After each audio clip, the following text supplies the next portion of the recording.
Praise the lord. దేవుని ఘనమైన నామమునకు మహిమ కలుగునుగాక. ప్రభు పేరట మీ అందరికీ హృదయపూర్వక వందనాలు. ఈ ఉదయకాలము దేవుని వాక్యాన్ని విందాం. రోమీలకు రాసిన పత్రిక 13వ అధ్యాయము 10వ వచనము. ప్రేమ పొరుగువానికి కీడు చేయదు గనుక ప్రేమ కలిగి ఉండుట ధర్మశాస్త్రమును నెరవేర్చుటయే.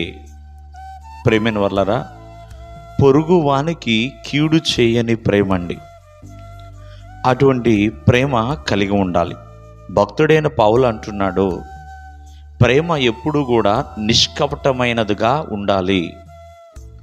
ఈ లోకంలో ఎన్నో ప్రేమ పేరిట జరుగుతున్నాయి, అవన్నీ నిజమైనవి కాదు అని జ్ఞాపకం చేస్తున్నాడు.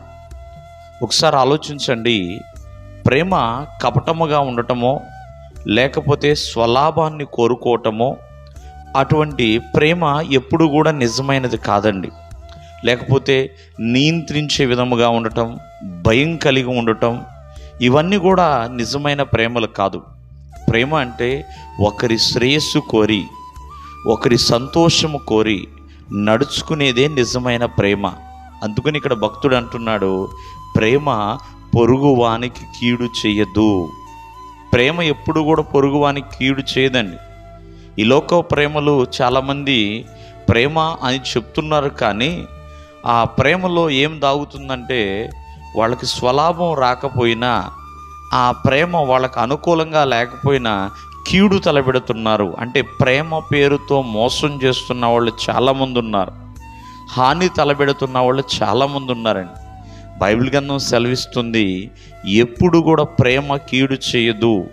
కాబట్టి ఆ ప్రేమకు ఉన్న లక్షణాలు కలిగి తెలుసుకోవాలండి.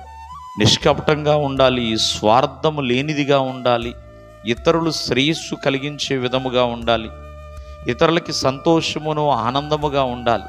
చూడండి, యేసుక్రీస్తు వారికి ఎంతోమంది కీడు తలపెట్టారు తప్ప యేసుక్రీస్తు వారు ఎవ్వరికీ కీడు తలపెట్టలేదండి. ఆయన్ని కొట్టారు, తిట్టారు, గాయపరిచారు, హేళన చేశారు. అయినా అటువంటి వారందరినీ కూడా ప్రభువు ప్రేమించుకుంటానే వెళ్ళాడు. కాబట్టి ప్రేమ అంటే ఎప్పుడూ కీడు చేయనది అనే విషయాన్ని మనం గుర్తెరగాలి. ప్రేమ కలిగి కీడు చేస్తున్నామంటే అది నిజమైన ప్రేమ కాదు, స్వచ్ఛమైన ప్రేమ కాదు. ఆ ప్రేమలో మోసమున్నది, కపటమున్నది, వేషధారణ ఉన్నది. కాబట్టి దేవుని ప్రేమ ఎప్పుడు కూడా నిజమైనదే. ఆయన ప్రేమ ఎప్పుడు కూడా మేలైనదే, ఆశీర్వాదకరమైనదే తప్ప ఎప్పుడు కూడా ఎన్నటెన్నటికీ కూడా కీడు చేయనే చేయదు. దేవుడు మిమ్మను దీవించును గాక. ఆమేన్.